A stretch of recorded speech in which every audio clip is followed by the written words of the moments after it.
J'interviens dans la CAP vraiment auprès des familles d'accueil. Donc moi, mon rôle, c'est vraiment de les accompagner dans la première année de vie du chien pour les guider à éduquer leur chien de façon à ce que ça se passe bien, de façon à ce qu'ils utilisent les bons gestes, les bons mots, les bonnes attitudes au quotidien pour que le chien puisse grandir et avoir vraiment toutes les compétences à l'âge d'1 an quand il va rentrer en éducation.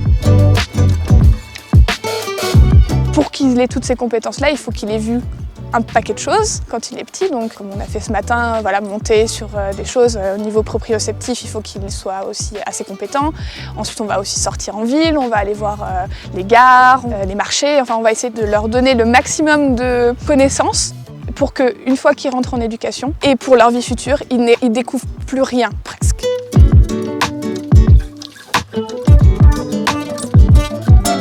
Et ensuite, on a tout ce qui est éducation, donc simplement savoir être calme, savoir se poser, savoir répondre quand on les appelle, savoir peut-être aller à leur place et se coucher calmement pendant qu'on attend.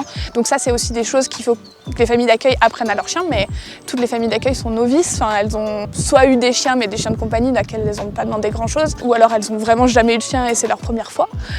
Donc c'est vraiment les accompagner pour qu'elles fassent correctement les choses, que ça se passe bien pour elles, que ce soit une bonne expérience pour elles et que ce soit une bonne expérience pour le chien et qu'il soit prêt pour ses 1 an pour l'éducation qu'il va recevoir.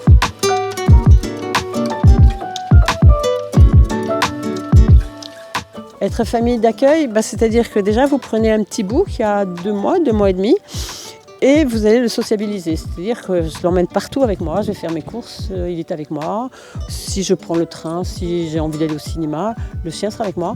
Il faut le mettre dans les conditions qui seront ces conditions de vie avec un bénéficiaire. Donc l'habituer à tous les bruits, toutes les odeurs. Il ne faut pas qu'il ait peur. Il est là pour rassurer la personne. Donc nous, en tant que famille d'accueil, ce sont nos compagnons 24 heures sur 24, comme ils le seront après avec un bénéficiaire. Il faut l'habituer à toute situation. Rencontrer d'autres chiens, aller faire des courses. Dans les grandes surfaces, je peux vous dire qu'on ne passe pas inaperçu. Mais c'est le côté sympa parce qu'en même temps, on fait connaître l'association. Je dirais qu'il y a différentes étapes. L'étape des tout petits comme ça, c'est on passe des nuits blanches parce qu'il faut les sortir régulièrement pour qu'ils fassent leurs besoins, mais c'est le prix à payer pour qu'ils soient propres rapidement. Donc au départ, vous dormez dans un fauteuil à côté d'eux, voilà quoi.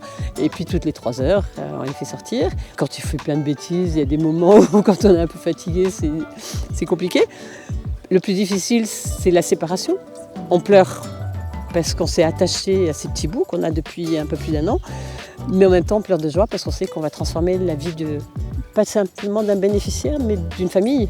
Parce que toute la famille souffre. Le chien ne fera pas tout, le chien sera un complément. Mais c'est un tel compagnon que ça ne peut faire que des bonheurs, que du bonheur. Je trouve ça extraordinaire, quoi. Vous pouvez au départ commencer en tant que famille relais. Comme ça, vous voyez un petit peu, on vous confie un chien pour 1 semaine, 15 jours. Vous voyez un petit peu ce qu'il en est. Mais après, il faut foncer. C'est que du bonheur, ce chien.